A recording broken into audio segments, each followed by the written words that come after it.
Hello everyone, welcome to the Plenty of Pop YouTube channel. Jennette McCurdy never wanted to be a child star or an actress, but she achieved it nonetheless. Unfortunately for Jennette, she's living out the dream of her abusive mother, who eventually passed away and left her a famous memoir titled, "I'm Glad My Mom Died." If you want more celebrity news content, subscribe to the Plenty of Pop YouTube channel and hit the notification bell. Jennette's book about her traumatizing childhood has been an amazing success. Now she's discussing the book's content as well as what happened when her mother sent her a wicked email. On Wednesday, former iCarly actress Jennette McCurdy guested on the season premiere episode of Red Table Talk with Jada Pinkett Smith, her daughter Willow Smith, and mother Adrienne Banfield Norris. McCurdy has captured headlines recently with her memoir, "I'm Glad My Mom Died." The television personality describes in her book the alleged abusive treatment she experienced both on Nickelodeon sets and at home when her mother died from cancer in 2013. In her interview, McCurdy revealed more disturbing and heartbreaking details about her relationship with her mother and early trauma. In her memoir, McCurdy described how she got a scathing email from her mother, spurning her and calling her names in a derogatory way. In Red Table Talk, McCurdy read the whole email and allowed herself to reveal new details about the conversation they had that destroyed any relationship they might have had. "I'm so disappointed in you," she read aloud. "You used to be my perfect little angel, but now you are nothing more than a little slut, a floozy, all used up. And to think you wasted it on that hideous ogre of a man. I saw the pictures on a website called TMZ. I saw you rubbing his disgusting hairy stomach. I knew you were lying about Colton. Add to that list of things, you are a liar, conniving, evil. You look pudgier too. It's clear you're eating your guilt. Thinking of you with his ding-dong inside of you makes me sick. Sick.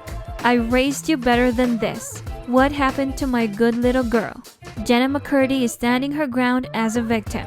McCurdy began acting in the early 2000s, primarily appearing on TV shows. She had a career breakthrough with a role on iCarly in 2007 when she was only 15 years old. McCurdy later received her own spin-off series, Sam and Cat, in 2014 after the show was cancelled by Nick. Once she reiterated a lifetime of sexual abuse from her mother and recounted an incident in which her mother chased her father with a knife. She said it is hard to stun people. Parents can be cruel. However, the extent of their cruelty can sometimes be more extreme than most people want to believe. McCurdy was just 18 years old in 2012, the year before her mother passed away. She explained that her mother was angry after seeing pictures of Jennette vacationing in Hawaii with her former boyfriend Joe. "The relationship had been a secret from my mom," she said. "I understand why she was disapproving. There was a significant age difference, but I don't respect how she handled it." McCurdy was 18 and Joe was 32 back then. "I think it was no coincidence that he and I sort of began a relationship very shortly after my mom's recurrence of cancer," she remarked. "I knew my mom was dying, and I needed a replacement.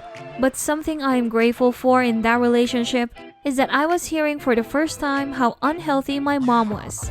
When I would get an email like that, my instinct was to say, 'I'm this terrible person. How could I have done anything like this?' I would believe what she said about me. Joe was helpful in getting me to see that there was no other side to that, and that this was really unhealthy." She shared her long, complicated process of learning to acknowledge and accept that her mother was abusive. "My gut knew it wasn't right," she said. "But I couldn't accept that it wasn't right because I was a kid, and I needed my mom. I needed her to be the thing that I wanted her to be in order to survive. I saw this therapist, who was the first person who told me my mother was abusive. I quit the therapist immediately," according to McCurdy. "I couldn't handle that information.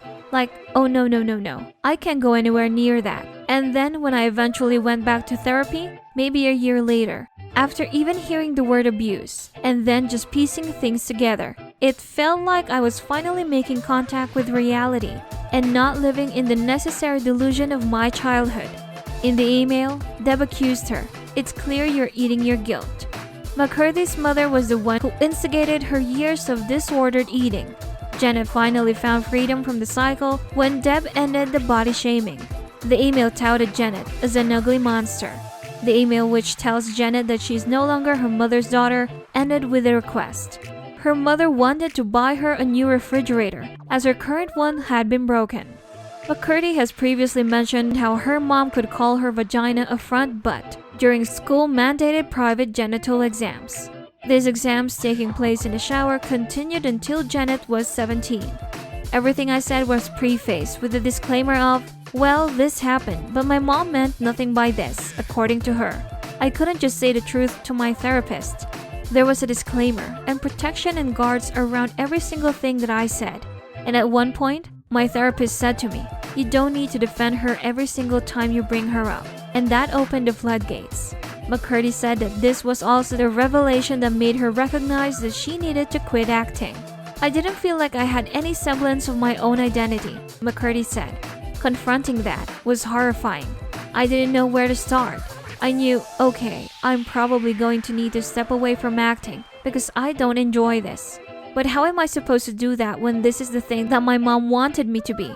McCurdy explained that after going through a rocky, self-destructive pattern with her mother that was followed by unhealthy, codependent relationships.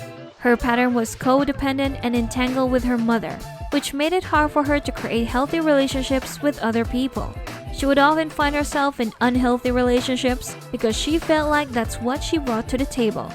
"It has been a lot of work to unpack," she explained. "I learned to be really on the lookout for narcissistic partners, really on the lookout for enmeshment and codependency. I'd be lying if I said I didn't feel like there's still a part of me that's wired that way." For a long time, McCurdy was scared to hug people, and she associated hugs with backhuman manipulation. She recounted her childhood and adolescence as being very exploited to the New York Times. She said that her mom, Deborah McCurdy, did not intervene because she thought it was part of being an actress. There were cases where people had the best intentions and maybe didn't know what they were doing, she stated in August 4, and also cases where they did. They knew exactly what they were doing. "My mom would be chasing my dad around the house with a literal steak knife," she recalled. "And he'd say to her, 'You have to get help. You have to get a handle on this. You can't be doing this.' She wouldn't. She didn't want to change or couldn't face that she needed to change." The email from her mom speaks to a larger issue. Until she was almost an adult, Jennette was not able to shower alone. Her mother showered her, provoking her to abusive genital exams. In her book, as well as on Red Table Talk, Jennette recounted a time when her mother forced her to shower with her teenage brother. Jennette McCurdy, long before publishing "I'm Glad My Mom Died," of childhood sexual abuse. A therapist later suggested her mother may have had some combination of bipolar disorder, borderline personality disorder, and narcissistic personality disorder. However, no formal diagnosis of a mental illness was made. The steak knife thing, that was a frequent situation, McCurdy shared. There were many versions of the steak knife and other tools. She would grab sort of whatever was on hand, and our neighbor did threaten quite often to call social services. He would always pound on the door in the middle of the screaming fights. And then later, my mom would hand him a box of See's candy and bribe him out of calling social services. McCurdy alleges that the creator of iCarly forced her to drink alcohol and gave her unwanted massages. She says that Nickelodeon limited her career potential by keeping her within the network. The memoir alleges the unnamed iCarly creator pressured McCurdy to wear a revealing swimsuit for one episode. The book also alleges that Schneider encouraged all of the network's teen actresses to wear whatever was the most revealing during wardrobe consultations. At a private dinner before the launch of Sam and Cat, which also stars Ariana Grande, McCurdy alleges that the creator gave her his coat, massaged her, and didn't ask permission.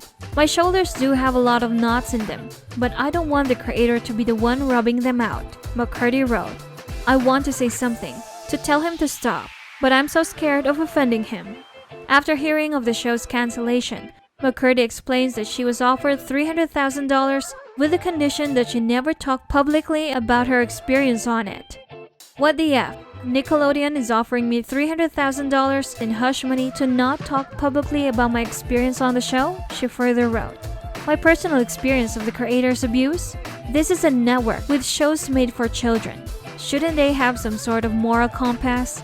Shouldn't they at least try to report to some sort of ethical standard?" Besides McCurdy, former child actress Daniela Monette, who played Trina Vega on the hit show Victorious, has come forward to discuss Schneider's actions. Monette said that she felt her costumes on the series were not age-appropriate because they were too skimpy, while calling out a scene where she ate a pickle while putting on lip gloss, claiming it was sexualized. In a new piece from Insider, former The Amanda Show actress Raquel Lee describes an atmosphere where many young performers were competing for Schneider's attention. Out of desperation, people will do a lot of things, Lee pointed out. Other actors interviewed by Insider described maintaining warm relationships with Schneider. Meanwhile, writers who work on Schneider-created series share their own memories. Those writing for shows like American Horror Story allege that the producers seemed particularly hostile to female writers. Others allege that Schneider requested massages from female colleagues and also hugged female crew members. They found these actions to be unwanted and uncomfortable. The man behind Dan Schneider's hit shows, Russell Hicks, a former president of content and production at Nickelodeon, explained, "Everything that Dan ever did on any of his shows was carefully scrutinized and approved." Schneider himself wasn't interviewed for the piece. In the wake of McCurdy's revelations, Miranda Cosgrove commented that she wasn't aware of what her iCarly co-star was allegedly going through during their stint on the program. "When you're young, you're so in your head," Cosgrove said to the New York Times. "You can't imagine the people around you are having much harder struggles," she exclaimed. "You don't expect things like that from the person in the room who's making everyone laugh." McCurdy discussed her relationship with Miranda Cosgrove and how that helped her overcome the distorted notions of womanhood her mom had imposed on her.